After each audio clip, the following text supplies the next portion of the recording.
so tired of depending on it. I think I finally just got a point of just saying, I just don't want it anymore. After years of drinking, Alice Cooper finally kicked his addiction in September of 1983. I didn't know that alcohol was that strong. I thought it was very social, and I thought I had total control of it. It gets you before you know you're had.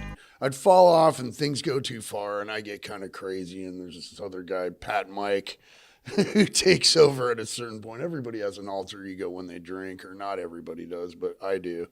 And that dude gets me into trouble. Meditation helps when you actually take the time out for self-care and you count your breaths and you go throughout your day. I notice days that I don't meditate, I have bad days. You know, if I just take 10 minutes out of my day to count my breaths and not think about anything else and clear my head and then go throughout my day goes a lot better. My partying thing was really a matter of killing time in between gigs. So I wasn't really using when I was on the road, I wasn't really using when I was in the studio. I was always focused on music. So when I got sober, all that sort of effort that I had put into, you know, would have turned into a massive addiction at that point. I took all that and just put it straight back into the music, and it wasn't really reliant on me being buzzed or should I say inebriated to be able to create stuff. The doctor just told me when I got these blood clots, I go, well, can I still drink? He goes, nah, Zach, he goes, let's just put it this way.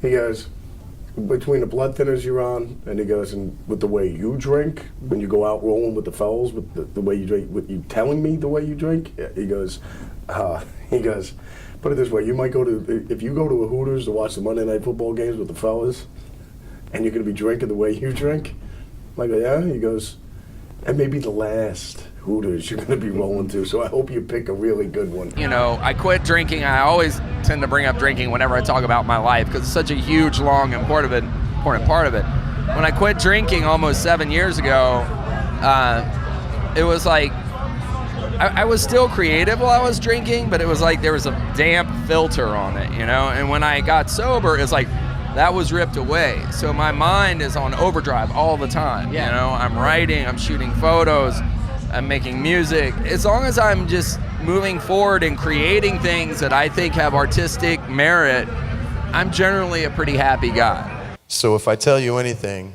I had my first drink when I was 5 years old. Did my first drug when I was 11. And it was just all fucked up from there. You're force-fed an idea that it's only cool if you're fucked up. It's not. It's actually better once you get your head together.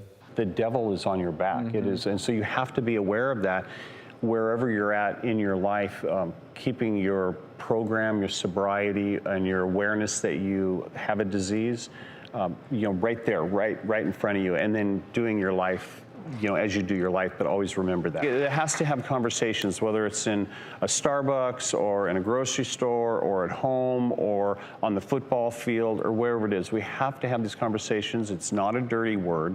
Recovery is a good word. At the time when fame presented itself to me, I was not at a point in my own life where I was equipped to deal with it in any way. And I had a built-in sense of not being good enough that I've carried with me from whatever it's come from. And an easy way to fit in was to self-medicate. I had to get better. I hated who I'd become. And taking that process seriously and then watching the fruits of that kind of come to be is why I can put out more material now, because I feel better about it. I don't go into it with all this baggage. I am a survivor. I've survived a lot of things. Life is full of, pitfalls. Even when you're sober. What I couldn't do when I was an addict was communicate, except when I was on cocaine. I thought I could, because you talk rubbish. If you don't communicate and you don't talk about things, then you're never going to find a solution. Any opportunity that I think any of us have a chance to speak out and say, if you're having a struggle, if you're having any difficulty, there's always somebody to reach out to and to talk to. Being sober for me has hopefully made me a stronger person. To be able to deal with things in life that before I would reach for a drink to try and help me solve. Now I have to find my own inner strength through sobriety to make it happen. But it's a good feeling good.